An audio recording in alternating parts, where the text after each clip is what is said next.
This is going to be a part 9 to my Why You Should Never Hire a Mangina series. And in this video, I'm going to talk about Mangina jealousy. Whenever a Mangina sees another man on the job, he becomes incredibly insecure. And the reason why he becomes insecure when he sees another man in the workplace is because he is afraid of that man being a better man than he is. And because he sees other men in the workplace as better than he is, because he has an inferiority complex, he feels threatened by their presence. Many of these manginas, for the most part, they become their insecurities often get the better of them, and that leads to their constant jealousy of other men. And the things that they do while they're jealous of other men is these guys, they become very catty. They want to try to make snide comments towards a guy. They want to take digs at a guy. And they want to try to do other little passive aggressive things to try to needle people, like losing documents or taking things off people's desk and watching them run around to go look for them, or hiding information. And these little behaviors can undermine an organization and really prevent an organization from being able to accomplish its goals, because this guy is not focused on the goals of the organization. Instead, he's focused on trying to either one up this guy he feels intimidated by, or he's trying to make efforts to get this guy fired. Because, again, this mangina does not feel comfortable in the presence of men.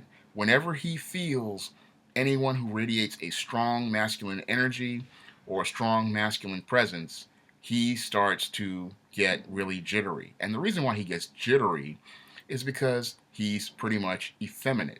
And he radiates feminine energy. And he understands that feminine energy is weaker than masculine energy. And if a man is radiating strong masculine energy and he has a strong masculine presence, people are going to be more attracted to him, and they're going to look at him, in a different light. They're not going to see him as a strong person. And this really makes a lot of these manginas uncomfortable. And I ran into this in the year 2000 when I was working with Strive with the AmeriCorps Vista program, when I ran into two of these type of guys. And these guys had more degrees than I had, they had more experience than I had, and they would get uncomfortable in my presence. I remember the first one I dealt with, we were working in the same office space, and he really was uncomfortable around me again because I was a young guy. I had strong masculine energy, strong masculine presence, and I was primarily focused on accomplishing the goals of the project. And he was more of a social guy, and he wanted to be a talky type of person. And when I looked at the situation, I saw what was wrong with this guy. I said, "Why does this guy has more education? He's obviously more accomplished, and he's not focused on goals. He's mostly focused on either some type of social situation, or he's focused on talking to women at the job." And that's not what you would want to do. I mean, if you're an accomplished person, you want to continue to be accomplished. And he got upset because I was really focused on work oriented things. Because when I go to a job, I'm primarily focused on accomplishing the goals that are set before me. And that's what most men are. And usually with other men, I had no problem with them because they were focused on what they wanted to do. But this guy, he didn't like the idea of me being not so talky. But the reason why I'm not like that, again, on at work, is because that's what you're hired to do. You're hired to accomplish things, complete tasks, and get things done. You're not hired to be friends. And your mangina, that's what makes him really uncomfortable, and that's what makes him really uneasy, because he's not used to working with men. He's used to working in a feminine type thing where he can get social with people, and when he can do that, he can come out with his catty barbs and come at you with these ad hominems, and he likes to go back and forth with people. I, as a worker, didn't want to go back and forth with this guy, so he got upset. And they'll try to do things again to try to sabotage you. And this guy tried to sabotage me on a couple of times, but then sooner or later, I didn't play his game, and he eventually wound up quitting. So after that, I was able to really start getting into work. The second mangina I ran into, he was a little bit more subtle. Now, he was a guy with an Ivy League degree, and he thought he was, the bee's knees. And he set up a trap. He asked me, he told me to set up a meeting with him to talk about my future with the organization. And I went to go have lunch with him, and he told me that he had no place for him at his company. Again, this was another mangina trap. He was uncomfortable with the idea of, again, a man being able to do the same type of work that he did, even though he had an advanced degree, and I had a smaller degree, and I just had a lot of focus and intensity. He didn't like that. He got jealous of that, and he did this little passive aggressive thing, again, to say that I had no place in his organization. It was one way of saying, I have no place for you, and to put you in your place. And this is part of mangina jealousy. Manginas do not like men who can go out and accomplish things. They don't like to see men who can go out and step up. And stepping up, again, is not about education. It is not about how many degrees you have. It is about your passion, your heart, your dedication to your craft, and your willingness to focus and set goals. That is what makes a good worker. But your mangina is not a good worker. He needs attachments to show how accomplished he is. He needs those multiple college degrees to be his security blanket.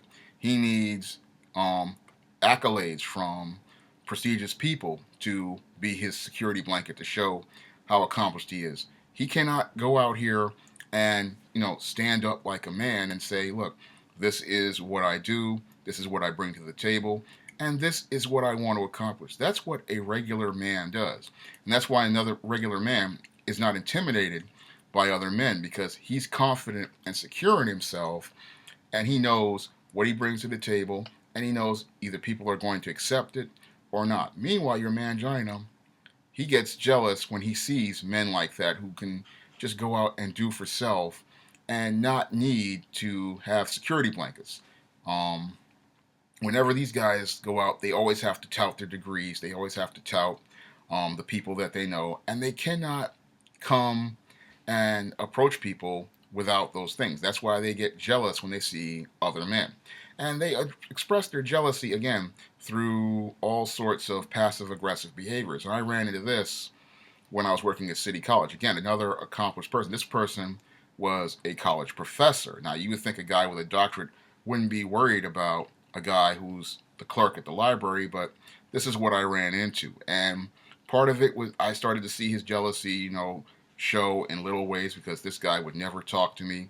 He would always use this pro-black female to do all his talking for him, which showed me, his weakness. But I started to see, his jealousy come up in little tiny ways. Now, I was the kind of guy, when I was working at that library, I would wear Brooks Brothers shirts, and all the time, that's what I'd wear. And one day he decides to walk up to the desk, and he never walks up to the desk, and he was wearing a Brooks Brothers shirt, trying to, show out in some way. And it really, it didn't phase me, but I saw it, I saw the hints of it, because he was intimidated when he saw me wearing, because I would always wear those type of shirts, and I would always, dress really well, and it made him uncomfortable, again, because because when I go outside, I dress very well, and I radiate a strong masculine presence, and this made this guy very uncomfortable.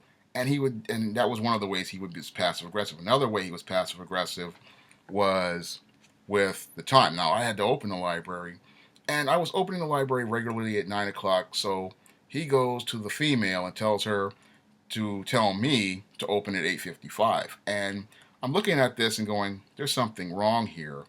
And it was just totally illogical to me. But again, this was another expression of mangina jealousy. I'm jealous of this man because he's polished, hardworking, conscientious, well organized, and pretty much there's nothing wrong with him. So I don't like the idea of this black man, being like this. This makes me uncomfortable. So I'm going to try to nitpick this guy with this little passive aggressive thing. So I said, okay, I'm not going to argue with this guy. I'll just open it at 8:55. And when he saw that didn't work, Then at the performance evaluation, here he comes with a classic Mangina swipe. Now, he comes in and says, "Oh, you're improving," even though I had been working hard in the past 6 months, and literally was at the point where I was actually opening and closing that library during the slower periods, like the summers. I did the entire summer. I opened and closed on Fridays, and even on days when this pro-black female was not there. And he says I'm improving. And then later on, he goes on to talk about, you know, this job is for somebody. I'm looking for somebody with a sales and customer service background.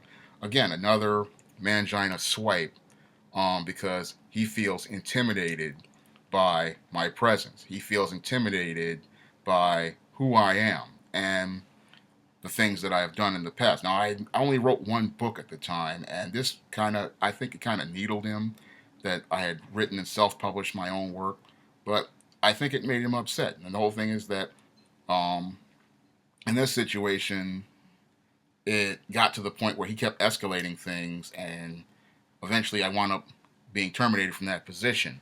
Unfortunately, that's just the way it happened, but I still persevered and continued on with my SJS direct imprint. But it was a clear example for me of, your mangina jealousy. Your manginas, they get jealous when they see men who can be more confident, be intelligent, present themselves well, and do not need attachments or gimmicks or push those type of gimmicks up front, because they want themselves to stand out as what is the most prominent thing. When a man comes out, he wants people to look at him, not look at the labels that he wears, not look at the degrees that he has, not look at the um, accomplishments that he's done. He knows that who he is the most important thing. He values himself highly, and he comes out with that strong masculine presence. And manginas get jealous of that because they don't know how to radiate that masculine presence. A lot of these guys have too close attachments to their mothers, and they radiate that feminine energy because they come from that too close relationship with their mother, and they don't know how to be masculine. So they get jealous of men who know how to be masculine, men who are comfortable in their masculinity, men who are secure in their masculinity, men who pretty much do what they want to do what they have to do, and do what they need to do, and don't worry about other people. I never worry about the next man. I'm not looking over at the next man's shoulder. I could care less about the next man. I am focused on taking care of me and my needs, and this is something that hurts a lot of mangina's feelings. They want everybody to make them the center of attention. They want everybody to deify them and see what's great about them. But regular men, when they look at them, go, "This guy's pretty mediocre. He brings nothing to the table that I need to concern myself about." Because a regular man pretty much says, "Look, I have to focus on me. I have to focus on what I need to do with this job, and I need to focus on what needs to get done. I cannot sit here and be a nursemaid to somebody's ego or a babysitter to somebody who is feeling insecure. Your emotions, aren't a priority at a job. Your job at a job is to pretty much work towards getting things done and making sure that that organization, you're contributing your part in the organization so that it runs efficiently and effectively, and that requires a person to leave their emotions at the door and their ego at the door and focus on what needs to be done. That's all I have to say for this video. That you can comment, rate, and subscribe.